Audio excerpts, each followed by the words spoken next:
சல்லி சல்லியாய் நொறுங்கும் அதிமுக, விடாப்பிடியாய் எடப்பாடி, மீண்டும் போர்க்கொடி தூக்கிய புள்ளிகள்.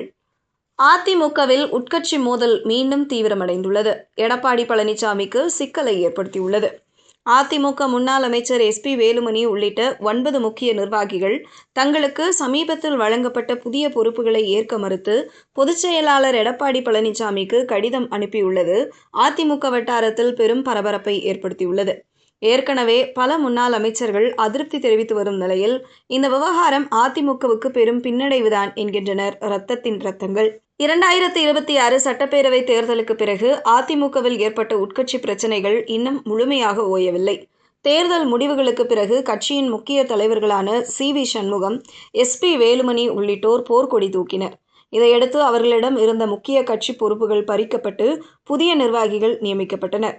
அதன் பின்னர் சமாதான பேச்சுவார்த்தை நடந்த நிலையில் அதிருப்தியில் இருந்த தலைவர்கள் மீண்டும் எடப்பாடி பழனிசாமி தலைமையை ஏற்றுக்கொண்டனர்.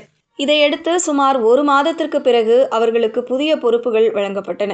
எஸ்.பி. வேலுமணி மற்றும் நத்தம் விஸ்வநாதனுக்கு துணை பொதுச் செயலாளர் பதவியும், தங்கமணி, கருப்பண்ணன், கே.பி. அன்பழகன், காமராஜ், பாலகிருஷ்ண ரெட்டி உள்ளிட்டோருக்கு அமைப்பு செயலாளர் பொறுப்புகளும் வழங்கப்பட்டன.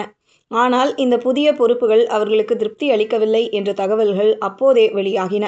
தாங்கள் முன்பு வகித்த மாவட்ட செயலாளர் உள்ளிட்ட பொறுப்புகளையே மீண்டும் வழங்க வேண்டும் என்பதே அவர்களது நிலைப்பாடாக இருந்தது. இந்த சூழ்நிலையில்தான் எடப்பாடி பழனிசாமி தலைமையில் நடைபெற்ற அதிமுக மகளிர் அணி ஆலோசனைக் கூட்டத்தில் எஸ்.பி. வேலுமணியும் நத்தம் விஸ்வநாதனும் பங்கேற்கவில்லை. இது கட்சிக்குள் பரபரப்பை கிளப்பியது.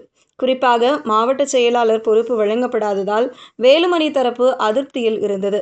இதற்கிடையில் எஸ்.பி. வேலுமணி உள்ளிட்ட 9 பேர் இணைந்து பொதுச் செயலாளர் எடப்பாடி பழனிசாமிக்கு கடிதம் அனுப்பினர்.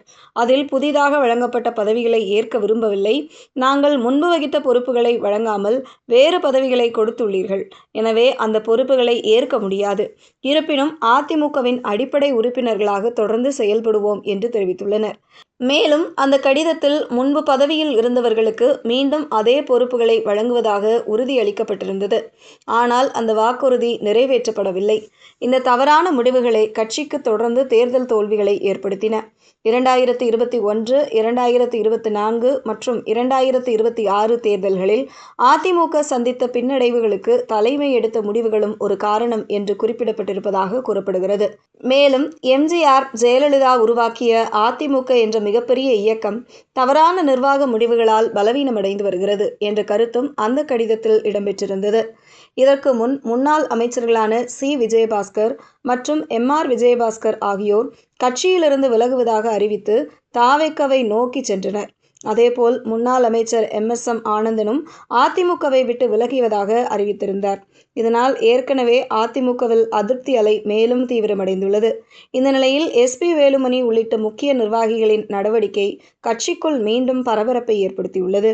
குறிப்பாக கொங்கு மண்டலத்தில் செல்வாக்கு கொண்ட தலைவர்களின் அதிருப்தி அதிமுகவின் நிலைமையை மேலும் மோசமாக்கியுள்ளது.